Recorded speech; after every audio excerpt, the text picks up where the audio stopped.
everyone, my name is Taylor Smith, aka the Career Coach, and today I'm talking about job seeker mistakes. So maybe you're applying online and you just haven't seen that much success. Whether you're getting stuck at the application phase and you're not able to land any interviews, or maybe you've done several interviews but nothing is quite sticking and landing you a job offer. Whatever the case may be, in this video today, I'm going to be talking about some of the different roadblocks you may be experiencing at different steps of the application process and how to overcome them so that you will see more success. So if you want to learn more about all of that, make sure you guys keep on watching and get all of that great information. Until then, again, I am a career coach and I help college students and professionals get noticed by recruiters, stand out as a top candidate, and get offers for paid internships and full-time opportunities. If any of that resonates with you, then you are in the correct place. So let's go ahead and get started with our video. I want to touch on something that I mentioned earlier in this video, and that if you find yourself getting stuck at a specific step in the application process, then that means there's something fundamentally wrong with what you're currently doing. So that's why it's so important to reflect and not only focus on the good things that you're doing at each step of the process, but also understanding and pinpointing what are some of the areas and room for improvement. Having some kind of mentor or coach that can help you and really identify and pinpoint these issues is going to be a great thing for you, because they may be able to identify things that you didn't even realize was an issue or you didn't even realize was a make or break for you.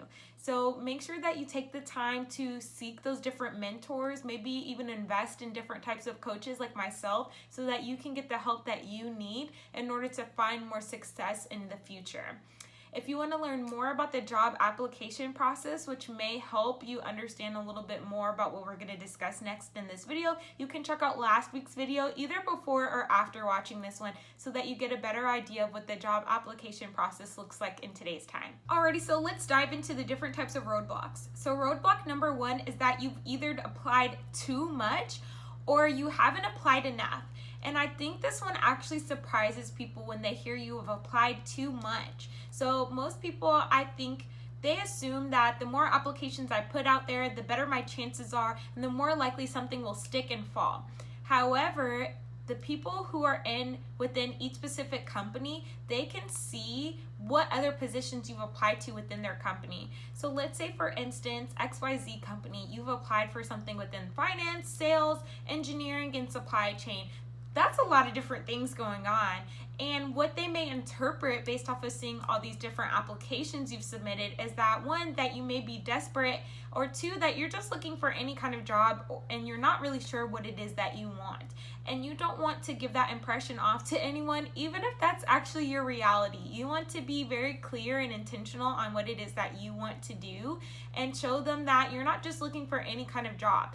My piece of advice here is that if you want to apply for multiple positions within one company, I say do a maximum of 2 and make sure those 2 positions are pretty similar. If you want to apply to a different company and apply to something that's totally different than what you applied at this company, that's totally fine. But I would say within the same company, try to apply to similar or alike positions so that this doesn't happen and recruiters don't have this interpretation of you. The second thing is that you may have not applied to enough positions. So with that said, I see people sometimes, they may have only applied to about 2, 3, 4, 5 positions and they're like, man, nothing is sticking.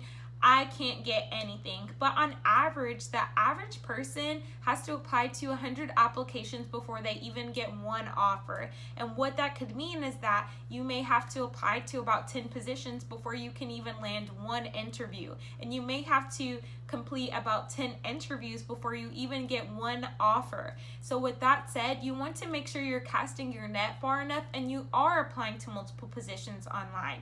That doesn't mean that you're applying to the same positions within the same companies, but making sure that you're diversifying yourself and you're applying to different types of companies so that you can increase your chances and, of course, try to land something. Roadblock number 2, your resume doesn't include any or not enough buzzwords or metrics. So buzzwords are basically keywords that the company or organization is looking for. So how you can incorporate these more into your resume is by looking at the actual job posting and some of the desired characteristics as well as qualifications. Making sure that you incorporate some of this lingo, some of this jargon into your resume, because these are important things that the company cares about. Of course, you want it to be fluid. You don't want it to seem like you just literally copy and pasted all of that information on your resume, especially if it's not relevant to you. But that's why it's important when you are creating your resume that you're including a lot of this important information that's translated and important to almost any position that you're applying to. In addition to that, you want to make sure you're including as many metrics or numbers as possible, because at the end of the day, that's what these companies care about. They care about data, they care about money, they care about improvements, number, data points, all of that. So make sure that you're including as many metrics in your resume as possible.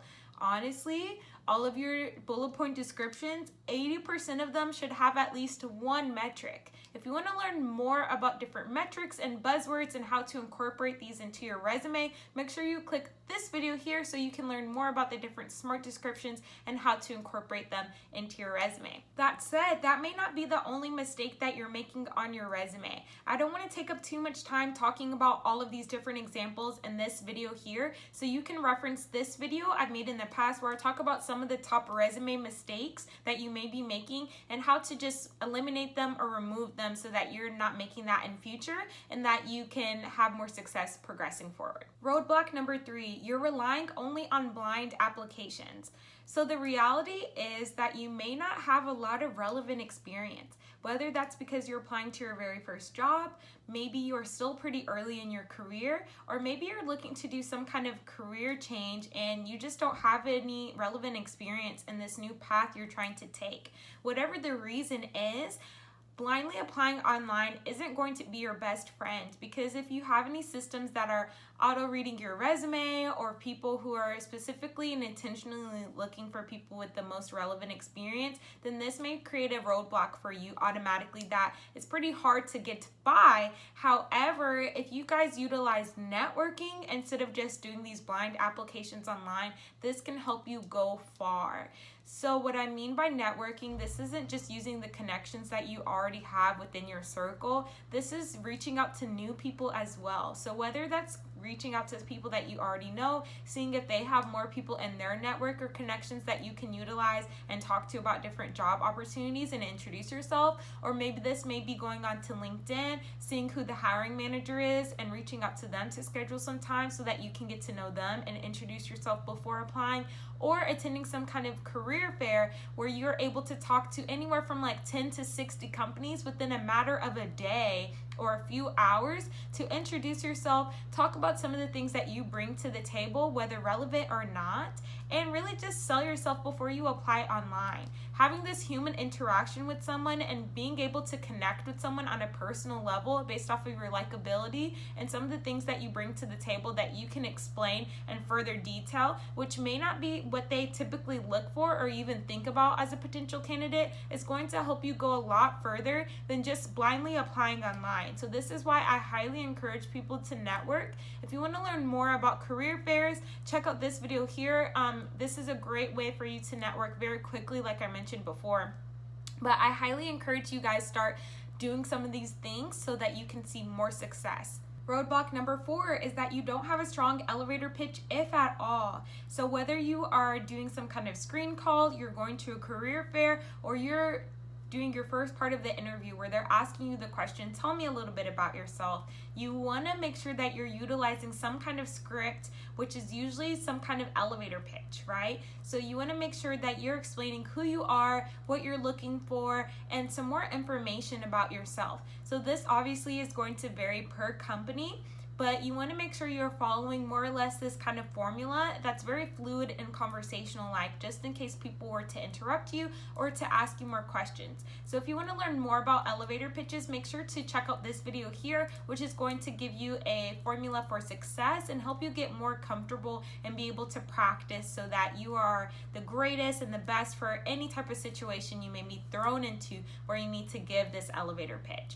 And again, this elevator pitch is important because this is going to be your secret recipe for success. So a lot of this is based off of your resume as the foundation, but it's really just giving you a quick script to go based off of when you talk. And I don't know about you, but for me, if I have something kind of in mind of what I'm going to say before, I'm going to be a lot more prepared, and I'm going to sound a lot better and be a lot more confident when I talk to people. And when people ask me questions, I can anticipate some of the things that they may ask me, and it just makes for a better foundation and connection with this person. Because like we mentioned before, networking is so important, whether you're doing it beforehand or when you advance the next steps as far as the interview, etc. There are so many people that are so intelligent, that are so capable, that are so smart, and they have the perfect resume, but when they go and they talk to people, they're not able to reflect that in the way that they speak and the way that they talk. And that's why some people who are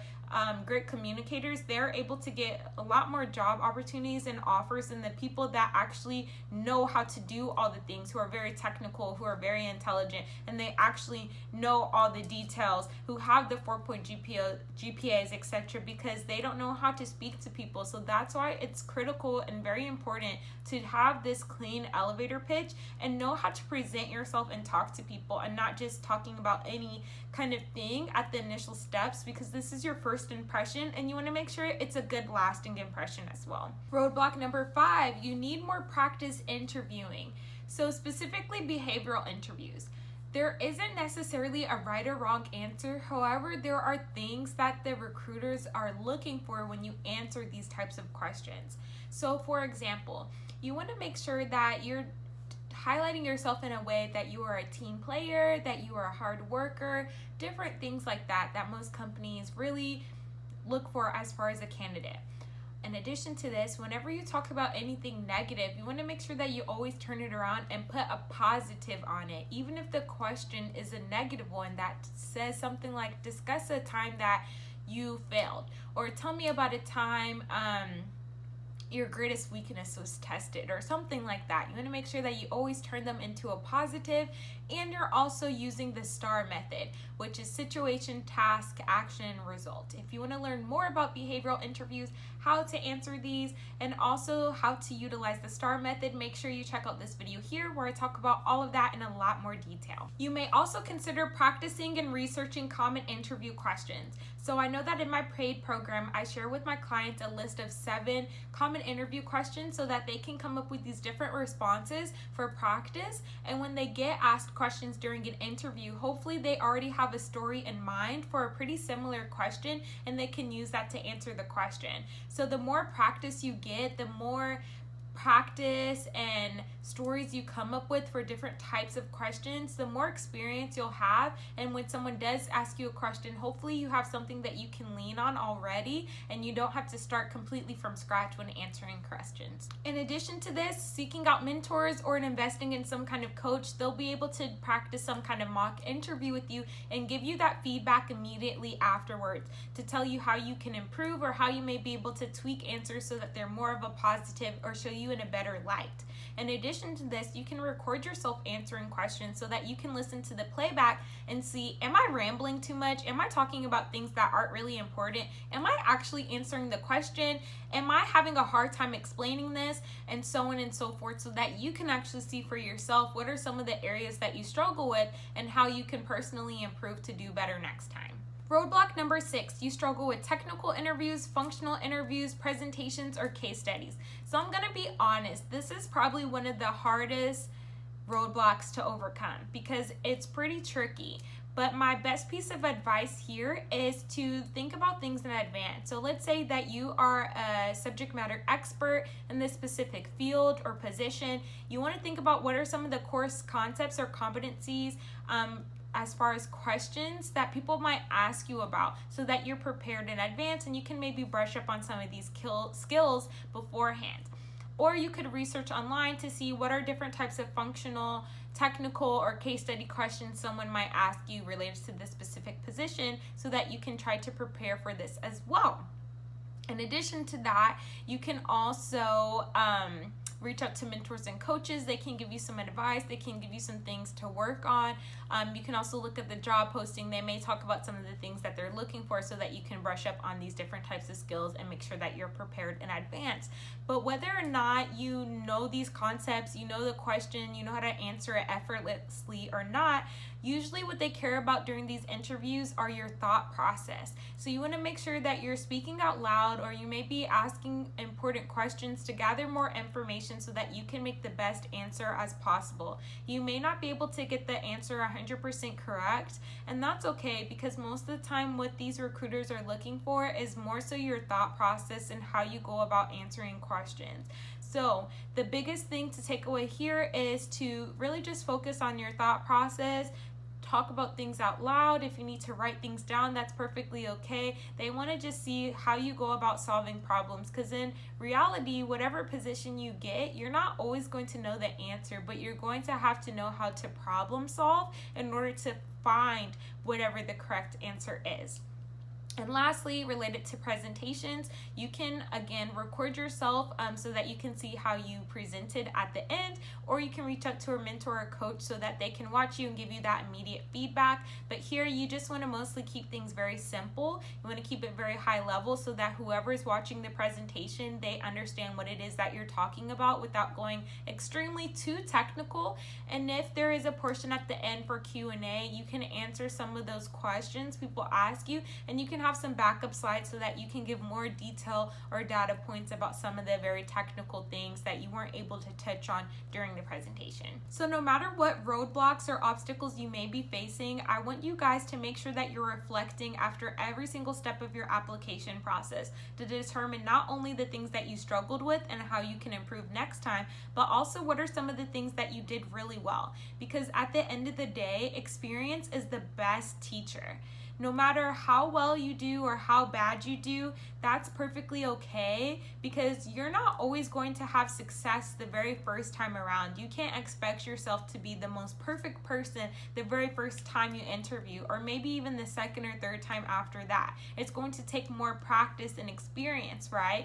Even if you are a veteran and you've been doing this for a really long time, there's always going to be a circumstance or a time where you're just going to interview probably pretty bad, and it's going to be embarrassing, but that's okay. Instead of using that as an opportunity to get upset and angry and mad at yourself, instead use it as a learning opportunity, and maybe ask those questions at the end to the recruiter so that you can improve and do better next time, because you may be thinking, honestly, I'm probably not going to even get this anyway, so I might as well learn as much as I can now so that I can improve next time. That's what you want to try to do whenever you're in these circumstances. But also, you still want to be confident in yourself, and you still want to continue to do well throughout the rest of the process, because you never know. You might surprise yourself. I've had interviews before where I was like, man, that really didn't go as well as I wanted, or answering the first question or two, I'm like, sheesh, that was not very good. But what I did was that I kept pushing forward and I kept going,